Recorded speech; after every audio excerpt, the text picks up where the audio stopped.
Comigo, professor Leandro Gabriel. Saiu o edital, como vocês já sabem, o edital aí do processo seletivo simplificado, agora de 2025. Temos muitos conteúdos pela frente e hoje a gente vai fazer aqui uma bateria de exercícios englobando diversos assuntos do edital, beleza? Lembre-se sempre, você é capaz, uma vaga é sua, sem mais delongas, bora comigo na tela. Bom, então a gente já começa aqui com uma questão da banca Quadrix sobre processo de ensino e aprendizagem e teorias de aprendizagem. Tal processo pode ser analisado e compreendido a partir de diferentes enfoques. Quanto às abordagens teóricas desse processo, julgue os itens subsequentes. Item 1. De acordo com a abordagem sociocultural. Quando eu falo da sociocultural, eu já posso fazer associação com a teoria de Vygotsky. Vygotsky no campo da psicologia e Paulo Freire no campo da pedagogia. O princípio da escola democrática visa ao afrouxamento das normas disciplinares. O aluno é o centro do processo de ensino e aprendizagem e o professor é seu facilitador, fornecendo condições para a aprendizagem. Essa abordagem prioriza as relações, no caso aqui as relações humanas ou interpessoais, em detrimento, ou seja, em prejuízo dos conteúdos. Moçada, aqui é o seguinte, quando fala do afrouxamento de normas, o aluno como centro, o professor como facilitador, a abordagem priorizando relações em detrimento de conteúdos, aqui não é a sociocultural. Aqui é a abordagem humanista.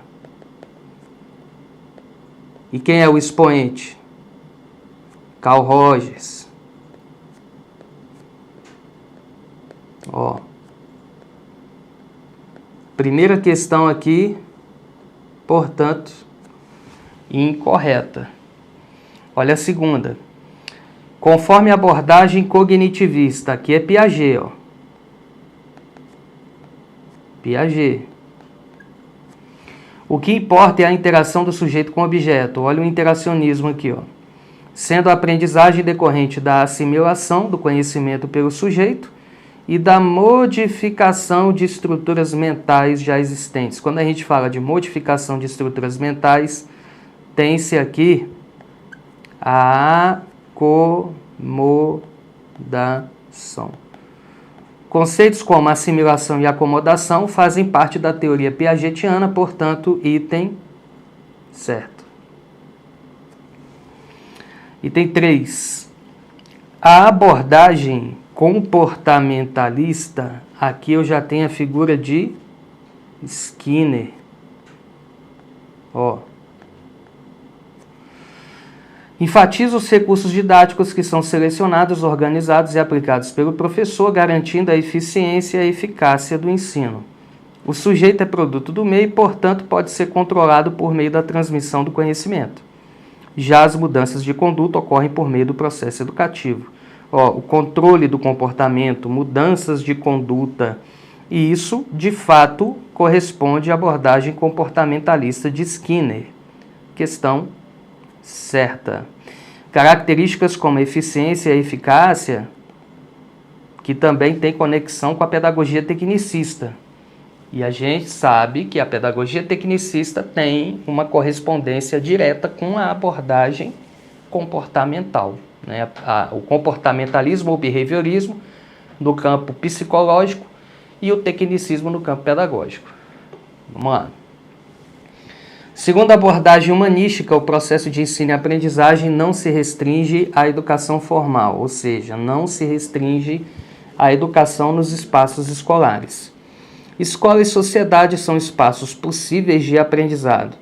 A educação é percebida como um ato político e deve levar o sujeito a uma consciência crítica da realidade.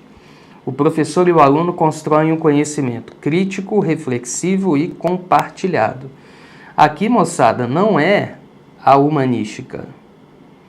Quando eu falo de ato político, consciência crítica da realidade, isso aqui é Paulo Freire. E eu já cantei a pedra lá no início da questão. Paulo Freire e Vygotsky fazem parte de uma abordagem intitulada de sociocultural. Pegadinha aqui no item 4. Item 5. De acordo com a abordagem tradicional, a escola é o lugar ideal para a realização da educação. O ensino é centrado no professor, correto, e a relação professor-aluno baseia-se no respeito à sua competência técnica em uma perspectiva hierárquica. A prática educativa, por sua vez, está focada na transmissão do saber acumulado pela humanidade ao aluno. O item está perfeito. Uma educação instrucional, uma educação baseada na transmissão de saberes acumulados, o ensino centrado no professor e a sua competência técnica tradicional, correto. Aqui a gente pode citar como uma das figuras o educador alemão Herbart.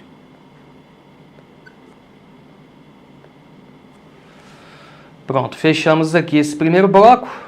Vamos agora para o segundo bloco, o bloco de PPP. Acerca do projeto político-pedagógico e da sua relação com a gestão educacional, item 6. O PPP contribui para a construção da identidade da escola e para a definição de suas prioridades e de seus valores. Contribui, impactando a atuação dos gestores. Impacta a atuação? Impacta. Certo, impacta nesse contexto de forma positiva, já que os gestores deixam de tomar as decisões unilateralmente, passam a tomar as decisões coletivamente, envolvendo a participação dos colegiados e de toda a comunidade escolar. 7. O PPP resume-se à mera junção, resume-se à mera junção de planos, adaptações, sugestões ou reproduções de projetos, falso. O PPP tem caráter pedagógico porque orienta as práticas educativas e define características essenciais à escola para que ela alcance seus objetivos e suas intencionalidades. Aqui está perfeito. Certinho. A elaboração do PPP compete apenas aos gestores? Não. Que devem seguir a legislação educacional vigente? Errado. Quando a gente fala de elaboração do PPP, quem elabora é sempre a comunidade escolar. E o item 10, o PPP deve estar fundamentado nos princípios de liberdade, igualdade, qualidade, transparência, participação, que orientam na rede pública a gestão democrática, pública e gratuita. Perfeito. Certinho. No repertório das grandes contribuições para pensar a educação da primeira metade do século XX, Maria Montessori ocupa um proeminente, ou seja, um lugar de destaque, realizando magistralmente a tarefa de repensar o processo de aprendizagem. Acerca de suas ideias, analise as afirmativas que se seguem. Vamos lá, vamos recapitular aqui Montessori. Maria Montessori, ela fez parte da Escola Nova. E segundo Libânio, ela também fez parte de uma pedagogia conhecida como pedagogia renovada progressiva ou progressivista. Uma das ideias que compõe as estruturas de seu pensamento é de que o professor deve ajudar a criança, jamais fazer por ela. Sim, a criança é que tem que fazer, obviamente, sob a orientação, sob ali o auxílio do professor. Certo? Insurgiu-se, o que é insurgiu-se? Rebelou-se de maneira crítica contra o paradigma do escolanovismo falso. Como eu falei lá em cima, ela foi uma das precursoras da Escola Nova. Defendeu a aprendizagem de coisas úteis, assim como uma formação que primasse por experiências de liberdade e de individualidade. Certíssimo. O PPP só terá legitimidade institucional quando for resultante da participação de toda a comunidade escolar. A partir dessa informação, é correto afirmar que se trata de um documento que define princípios e metas da instituição educacional estruturado única e exclusivamente pelo gestor, falso. Aí aqui do jeito que está, a comunidade escolar só vai botar em prática. Não vai participar da sua elaboração, do seu planejamento, nada. Falso. 15. Construído após vários momentos de interação, reflexão e debate. Correto. Construído sem diálogo. Errado. Em que a equipe pedagógica da instituição escolar assume o papel centralizador. Centralizador também errado. Elaborado para definir a aplicação de medidas emergenciais na escola com a participação de todos os segmentos da unidade escolar. Errado também, porque não são medidas emergenciais e sim medidas preventivas, não emergenciais. Errado. Com relação às abordagens e aos autores das teorias educacionais, item 19. Na abordagem cognitivista, o ser humano é entendido como um receptor passivo, não, que acumula informações repetindo-as a outros que ainda não as possuem.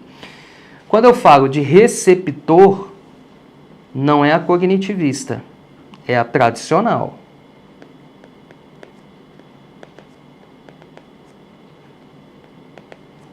A questão aqui já está errada. Aceitação e confiança são palavras norteadoras da relação entre professor e aluno na abordagem tecnicista? São palavras norteadoras dentro de uma abordagem tecnicista? Não. Aqui eu diria dentro de uma abordagem humanista, reforçando a figura de Rogers. Por que humanista? Porque está falando da aceitação e da confiança. Isso aqui é a abordagem humanista. 21. A abordagem humanista apresenta uma visão de conhecimento como algo objetivo, socialmente construído e de valor social inerente ao interesse individual do ser humano. Olha, quando a gente fala dessa questão de uma visão de conhecimento como algo objetivo, aqui não seria humanista, aqui seria uma abordagem tecnicista.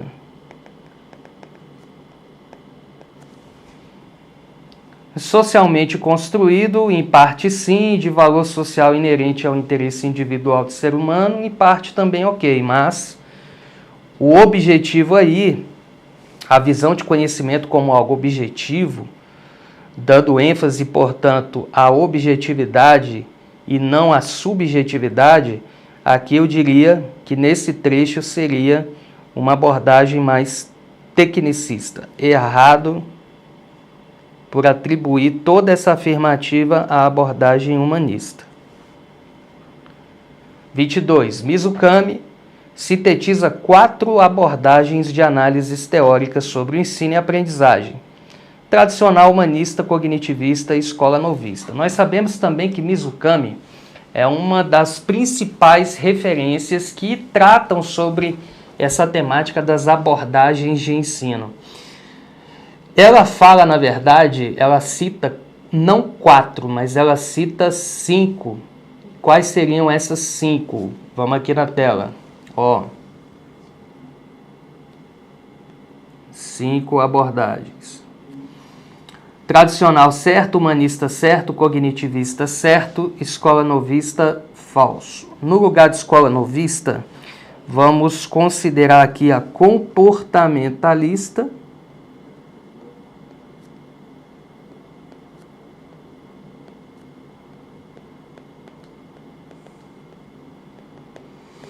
e a sociocultural.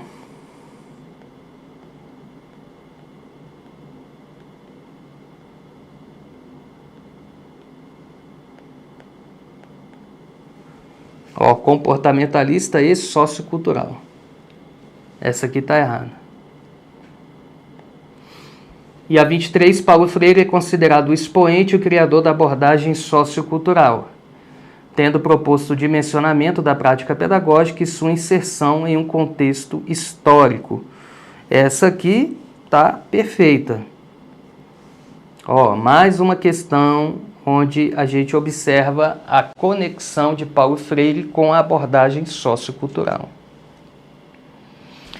John Dewey figura como um dos mais proeminentes pensadores, dos mais célebres e ilustres pensadores da educação de sua época, provocando substanciais influências sobre o movimento escola novista brasileiro, com base em suas ideias pedagógicas, julgue as afirmativas abaixo.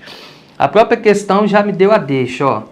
Assim como Maria Montessori, John Dewey fez parte do movimento escola novista e ele também é associado à tendência renovada, progressiva ou progressivista.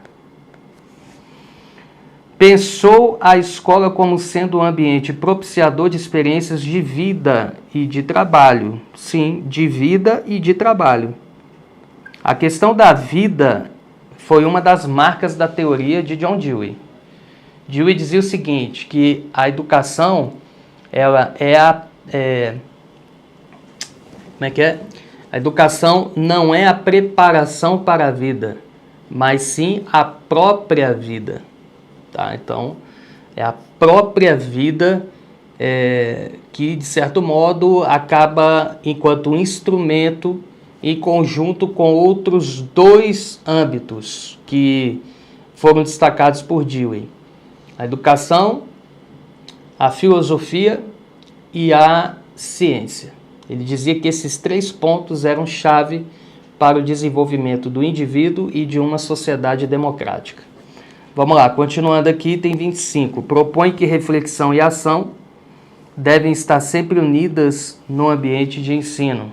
Sim, certo? Ação, reflexão, ação contínuas. 26. Defende a substituição do conceito de distribuição de tempo na atividade escolar, pondo fim ao entendimento da escola com horários rígidos e duração padronizada das aulas. Dewey, de fato, era crítico de horários rígidos e de uma padronização de horários de aulas. Ele era defensor de uma maior flexibilização quanto a essa organização e sistematização. Item 26, certo. Com relação aos postulados de Henri Vallon, julgue os itens. Vallon, grande referência da teoria socioafetiva. A teoria de Vallon também é comumente conhecida como teoria da pessoa completa. Por que da pessoa completa? Porque Vallon falava da importância da valorização de uma formação integral. E aí ele destacava 3 domínios. Quais foram os 3 domínios destacados por Vallon em sua teoria? Vamos aqui embaixo, ó. Temos 3 domínios. O domínio cognitivo, o domínio afetivo e o domínio motor. A teoria da psicogênese da pessoa completa está aqui, ó. Inclusive está aqui. Formulada por Vallon. Por que psicogênese? Assim como Piaget, Vallon também destacou estágios de desenvolvimento. Só que, ao contrário de Piaget, que havia destacado 4, Vallon destacou 5. Formulada por Vallon, se enquadra na perspectiva liberal da educação em consonância, ou seja, em acordo com autores como John Locke e Mandeville. Vamos lá. Essa questão é aquela questão típica de nível hard, né? A primeira coisa que eu preciso saber, se eu soubesse isso aqui, eu já matava a questão. Vallon, ele era um cara de esquerda, progressista, ou ele era um cara de direita liberal? O Vallon, ele era membro do Partido Comunista Francês. Ele era um cara de esquerda. Ele tinha ideais socialistas e comunistas. Então, o que acontece? A questão já está errada pela afirmativa querer enquadrar a teoria de Vallon na perspectiva liberal. É o que a questão está dizendo aqui. Então já fica incorreta. Outra coisa, sobre John Locke e Mandeville. John Locke foi um dos mais célebres empiristas da história. Ele foi um empirista inglês que viveu entre os séculos 17 e 18, assim como Mandeville. Mandeville foi um filósofo holandês contemporâneo de Locke. Ambos eram liberais, isso sim. Vamos voltar aqui na questão. Ambos eram liberais, agora Vallon não. O Vallon ele não se enquadra na perspectiva liberal. Questão errada. O autor se alinha às teorias de educação que conferem um lugar secundário à subjetividade? Não. O que é secundário? Pouco ou irrelevante, tá? Pouco relevante ou irrelevante. A subjetividade dos sujeitos em aprendizagem, pelo contrário, Vallon valorizava muito os fatores internos, os fatores subjetivos, conferindo maior enfoque à dimensão social e política dos contextos envolvidos. Ele também deu enfoque à dimensão social e política, mas não maior enfoque. Errado. 29. Vallon fundamentou de maneira detida no sentido de ser uma fundamentação mais cuidadosa, podemos dizer assim, e aprofundada, a importância dos estágios de desenvolvimento cognitivo. Como eu citei há pouco, nós temos aí na teoria de Vallon a configuração de 5 estágios. Aí tá lá, fundamentou de maneira detida a importância dos estágios e a forma como os sujeitos constroem ativamente. Aí vem o BO, o conhecimento através da assimilação e da acomodação. Assimilação e acomodação, como eu falei aqui na live de hoje, são conceitos atribuídos a Piaget e não a Vallon. Aqui é Pipi, ó, e não Vavá. Errado. E uma das contribuições principais de Vavá é o reconhecimento da ligação intrínseca entre o desenvolvimento psíquico e o desenvolvimento biológico dos sujeitos, não havendo preponderância de um sobre o outro, ou seja, não havendo uma certa hegemonia ou dominância de um sobre o outro, mas uma ação recíproca. Sim, aqui a questão está perfeita, correta. Agora a gente vai falar um pouquinho de Jean-Jacques Rousseau. O Rousseau, ele foi grande expoente da educação, da pedagogia durante o século XVIII. Ele que era suíço, morreu na França. E a teoria de Rousseau, ela serviu de base, assim como, por exemplo, a teoria de Pestalozzi, de Froebel, dentre outros, serviram de base para o surgimento, anos depois, do movimento da Escola Nova. O Rousseau ele fez parte de um contexto pedagógico intitulado de didática moderna. Vamos aqui na tela. Ó. Afirma que o aprendizado só é adquirido com experiência, a qual ele caracteriza como natural.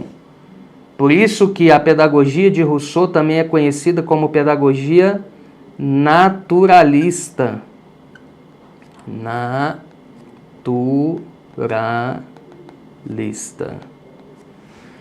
Nesse mesmo contexto, o filósofo nega que a aprendizagem seja um processo racional e independente? Nega? Não. Errado. Afirma que a experiência respeita o desenvolvimento natural de cada indivíduo? Sim, a experiência respeita o desenvolvimento natural. Certo. Valoriza a razão no desenvolvimento infantil, descartando as emoções? Descartando as emoções, falso. 34. Defende uma educação livre sem contato com as frustrações. Sem contato também torna a questão errada.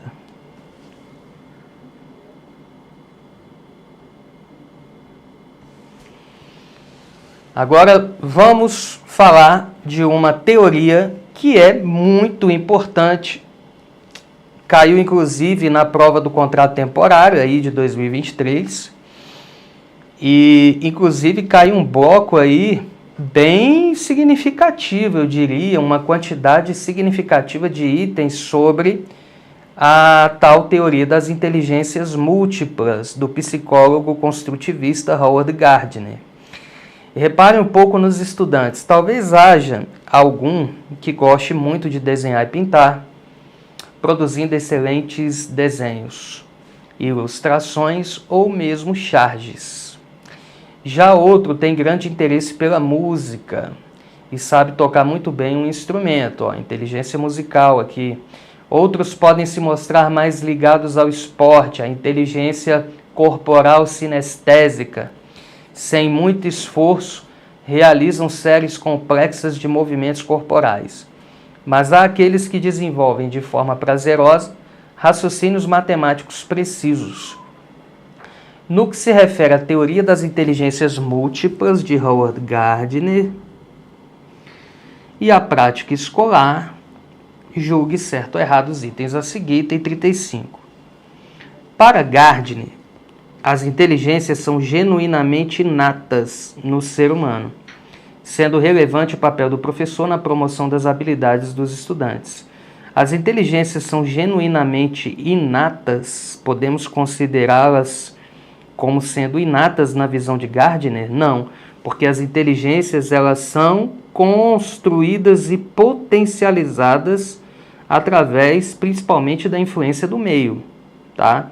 Quando eu falo genuinamente inatas, aqui já estaria adequado dentro de uma teoria que nós conhecemos como inatista. Portanto, questão 35, incorreta. Vamos ver a 36. Gostar de cooperar, apreciar atividades em grupo e relacionar-se bem são características que podem ser observadas na inteligência intrapessoal. Cooperar, apreciar atividades em grupo, relacionar-se bem, aqui não é intra, aqui é inteligência interpessoal. Questão errada. O professor pode utilizar testes padronizados como recurso de identificação e de desenvolvimento das diferentes formas de inteligência. Testes padronizados, aqui também encontra-se incorreto. Gardner ele era, digamos assim, crítico de testes padronizados. Um exemplo de testes eram os testes de QI, os famosos testes de QI, que foram introduzidos lá por Binet, Simon, enfim. Então, ele dizia que esses testes, por exemplo, os testes de QI, eles avaliavam basicamente a inteligência lógico-matemática, mas desconsiderava outros tipos de inteligência que também deveriam ser, de certo modo, avaliados, tá? Não só a inteligência lógico-matemática. E o Gardner falava, eu não posso medir o coeficiente intelectual do indivíduo somente a partir de uma aferição lógica matemática. Aí aqui, o 38, ele já fala o seguinte: de acordo com Gagá, cada ser humano tem uma forma única. Sim, cada ser humano aprende da sua forma, tem o seu próprio ritmo de aprendizagem, o seu próprio ritmo de desenvolvimento. Então tem uma forma única de combinar e manifestar suas inteligências conforme as experiências por ele vividas. Questão 38, certo. 39. Uma forma de contemplar a teoria das inteligências múltiplas na praxis. O que é a praxis? A união, teoria e prática, a união indissolúvel.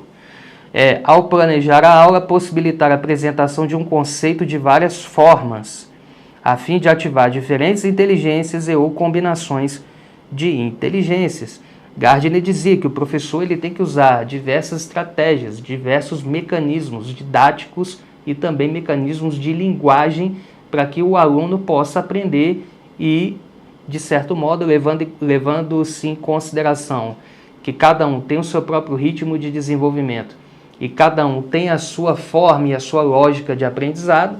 Quanto mais houver essa diversificação de práticas de linguagem e práticas didáticas em sala de aula, promovidas pelo docente, melhor para os alunos em geral.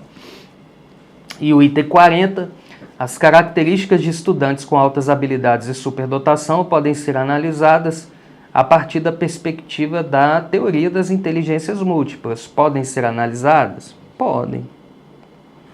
Ainda tem outro detalhe, estudantes com altas habilidades ou superdotação, como o próprio termo já espera, que o indivíduo ele tenha pelo menos um tipo de inteligência acima da média da população, podemos dizer assim. Agora, tem estudantes com altas habilidades que têm mais de um tipo de inteligência em destaque. Tá? Não significa que ele vai ter só um tipo de inteligência. Ele pode, por exemplo, ter uma inteligência musical e, ao mesmo tempo, uma inteligência linguística acima da média. Tá? É isso. Então, temos aí 40 questões. Fizemos nesta maratona de hoje. Tentei ser o mais objetivo possível, sem delongas, sem enrolação. Aqui tá meu Instagram, @prof. Leandro Gabriel. E agora é o seguinte, agora é reta final. Saiu o edital, mas já é reta final porque a prova é daqui a menos de 2 meses.